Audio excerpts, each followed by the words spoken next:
वर्षाच्या शेवटी राज्यात पावसाचा धुमाकूळ, वादळी वाऱ्यासह गारपीट होण्याचा अंदाज, शेतकऱ्यांनी काळजी घेण्याचं आवाहन.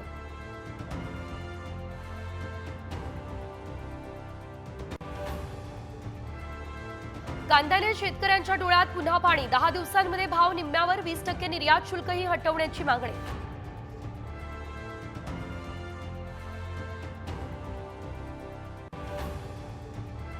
क्रिसमसच्या सुट्ट्या आणि नवीन वर्षानिमित्त देवदर्शनासाठी तुळजापुरात भाविकांची गर्दी, शेगाव, पंढरपूर, जेजुरीमध्येही भाविकांच्या लांबच लांब रांगा.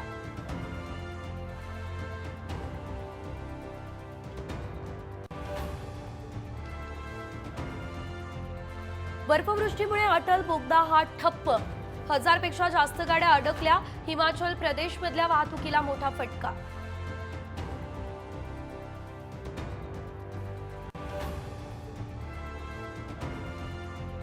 दालना पाठोपाठ मंत्र्यांना बंगल्यांचंही वाटप, विधानसभा अध्यक्षांना शिवगिरी, सभापतींना ज्ञानेश्वरी आणि बावनकुळेंना रामटेक बंगला.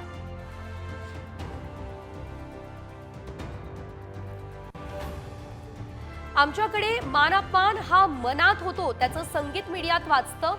संगीत मानापमान ट्रेलरच्या प्रदर्शनामध्ये फडणवीसांची मिश्किल टिप्पणी.